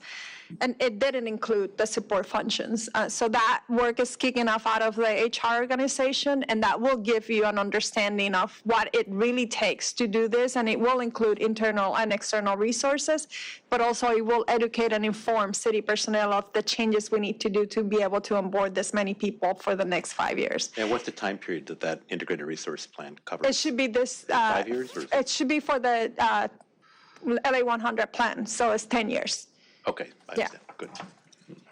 And then the last piece I would add in is, given the Palisades emergency that we had this year, having the contractors on board, right, it made a huge difference, right? To pull all of our in-house resources would have shut down every job that we had, including all of our H100, our metro projects, all of our other projects. Having the ability to be able to put our contractors right out at the Palisades to help supplement all the work that needed to be done is really what kind of saved us from getting the rest of our work done this past year. Right. So. With the completion of the subway extension, will that reduce the demands from Metro? Well, there's metro project after metro project after metro project, so it's always going to be an issue. That's always an issue. Yeah, and the biggest constraint on our metro projects is not these contracts, it's our construction contract, right? It's our underground conduit and vault system. Which is also the same folks that will get pulled into the LA Convention Center. Yeah. So that's the challenge of adjusting for that schedule, but that's why we've stood up an additional office in the power system project management organization. So now we have a PMO office, we have an asset management office, and they're not going to be instantly materialized, as frustrating as that is for all of us, but PMO is already tracking LACC for this issue because it pulls at the same resources. It pulls through the same conduit. Yeah, exactly. I appreciate your cable pulling jokes. I like that. Right. That was pretty good. No, but in all seriousness, you're right. That's a big issue. Any other questions? Okay, any other questions from any commissioner before we would vote on this item? No, not at this time. Thank you for ensuring we have the resources needed. I have one last question, if I may, and it relates to the term of the contract. This is going out for 1 year initially, but there are optional renewals for 4 more, which is a total of 5, which is a little on the longish end for something like this. Right. What are the, if we approve this, we're also approving potentially the exercise of those options. What do you do to decide whether or not to extend one of these contracts? Because I wouldn't want it to be a rubber stamp where we're actually just entering into a 5-year contract. So to look at the KPIs, the measure of performance for those contractors, maybe whether another contractor might have be better suited to do this affordably, say 3 years from now, and is that something you can report back to us on maybe 6 months or so from now as to how this is going? Yeah, and we do an annual review on this, but we have essentially one of the measures that we do is their safety record for those particular contractors. We recently let a contractor go specifically because they had a fatality on the job. So we monitor their safety record. Every accident they have, especially on our property, right, we take into consideration in their next renewal period. So it's not only just the amount of work that they're getting done, it's the performance that they're doing, but it's their safety record as well. And a lot of it also is, one of the issues we have with the contractors too is, when there's a storm somewhere else, and everybody gets up and leaves and follows and chases the storm. And so they lose a lot of people, but so the ability for that contractor to have enough resources to ramp up when we need them as well is a big piece here. If they're underperforming, right, that's going to go into their renewal, whether or not we're going to renew for that particular. I would ask so that we can comply, obviously, with Brown Act requirements that you report back for all of the commissioners for all of our benefit, well in advance of exercising the first renewal option. What the plan is and what the performance has been at that point so that we can have some oversight over that. So I would just add a couple of things. One, I'm okay with the 1 year and renewal after because this is a culture change for the power organization. So bringing more contracting resources is not something they're comfortable with. So they'll be ramping up to ensure that they have the right oversight and they're measuring the right metrics. Naturally, I wouldn't recommend a year and an extension for many reasons. One, it's a lot cheaper when the contractors have certainty that they will have work. Yeah, I would have expected something different, actually. So, yes. And so contractors will like to know they have 5 years worth of work and that you establish a relationship and they're able to come and settle their crews here. Two, the RFP process takes a long time here, so you will see the amendment coming in a couple of months. They will start working already on the amendment for the next year just because of the length of our RFP process. And I think from a safety and security perspective, when you establish relationship with contractors that have great safety record, great performance, great quality, you attract their best crews to the area.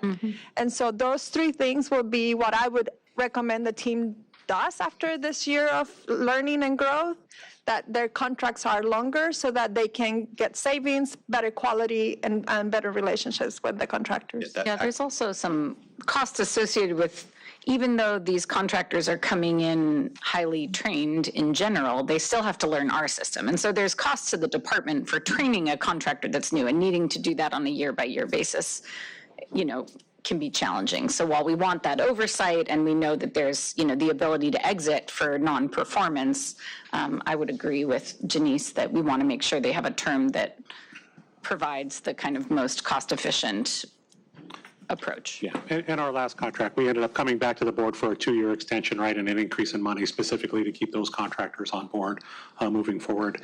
So having the 1 + 1 + 1 all the way to 5 years is certainly beneficial to us. And you're absolutely right. The onboarding process for our new contractor is quite extensive. It does take a lot of time. It does take a lot of effort to do that, especially when you have so many new contractors that are available. So they're constantly underbidding each other, right, to get on the property here. And so we have a lot of vetting out to do. Specifically when you have a new group coming in. Which, to Commissioner Katz's point as well, it's so important that we keep no lack, we don't want that break in service, but such demand, they'll leave and go work for someone else rather than be no shift, no pay for 2 weeks with a contractor while we wait to get our contract in place. Yep. Thank you. Okay, good. There being no other questions or comments, thank you very much for presenting and for explaining that to us. It's a complicated and an important area. President Marks, may I ask a question? Yes, please. Thank you. Do you want staff to remain before? If possible, yes, thank you. If you would.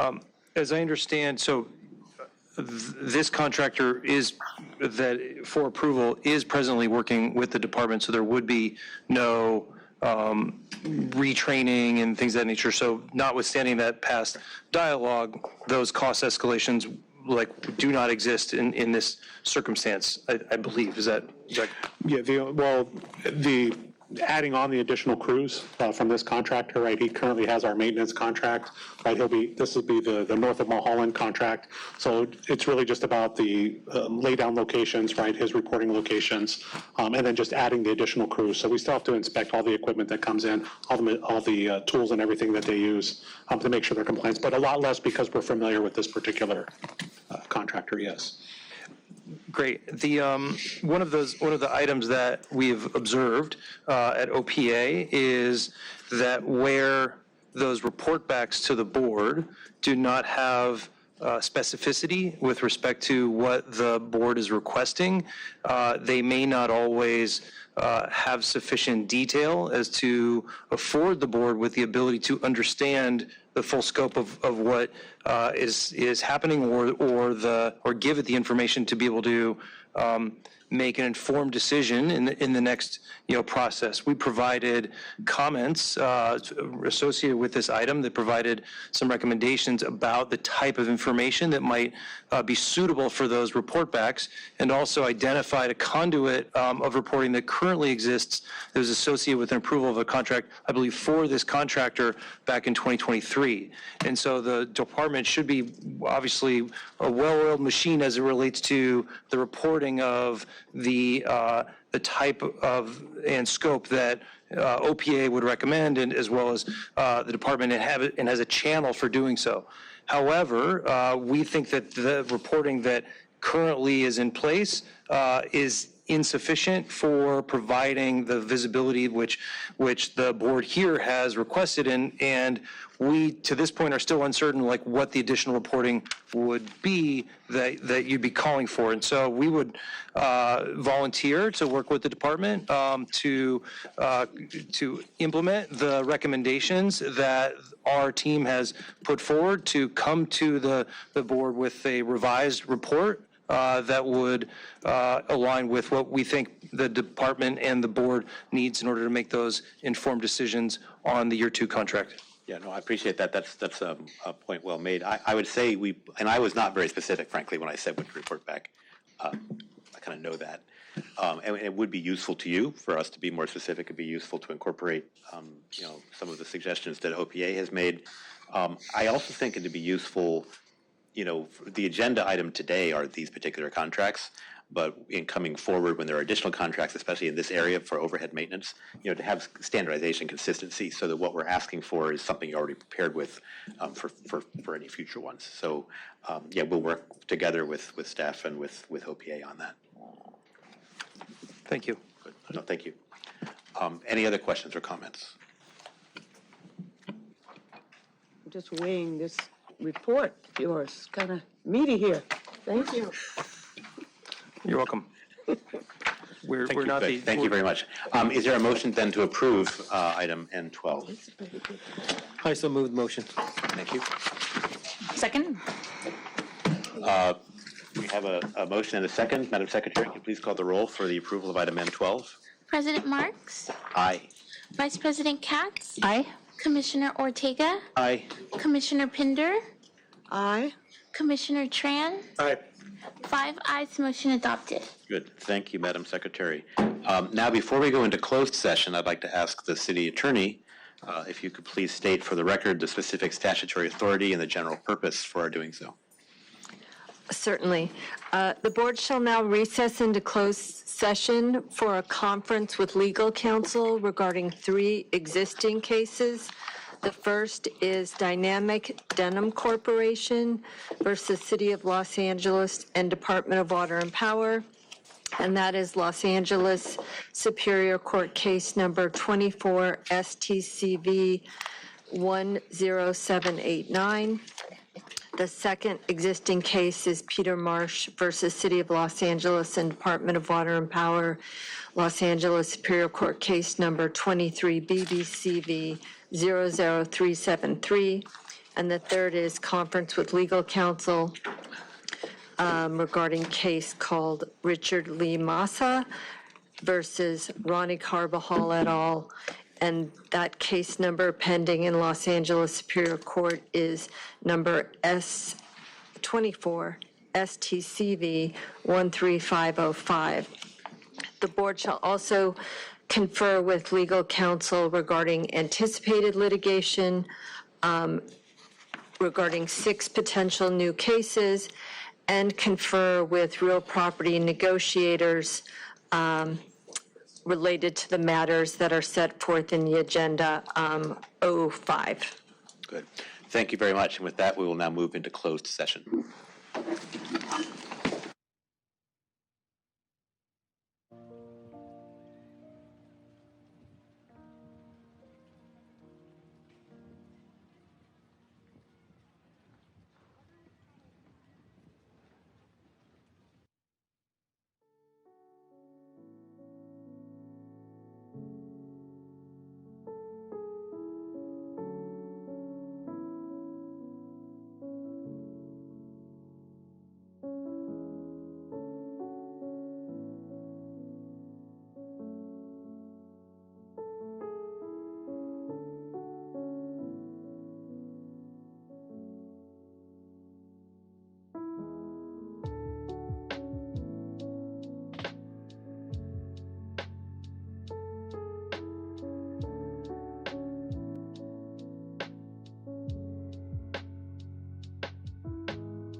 AV, are you ready to roll? I thought I got you. I said I got you. AV, are you ready? Go to there? Okay, cool.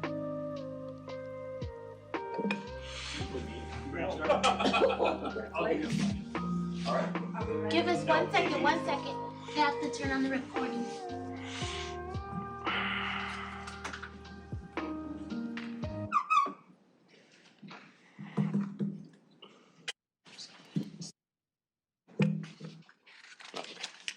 Okay.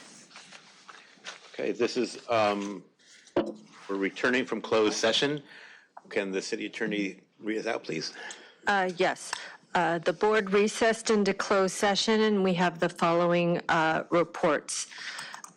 With regard to the case of Dynamic Denim Corporation versus City of Los Angeles and Department of Water and Power, the board unanimously approved a settlement of $325,000.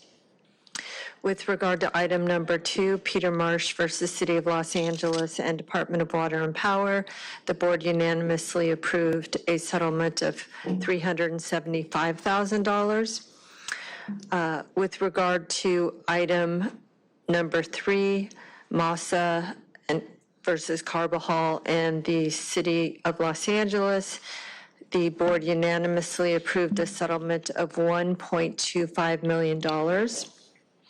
With regard to item number 4, the board unanimously approved a limited waiver of the attorney-client privilege to waive certain written investigative reports and the exhibits to those reports.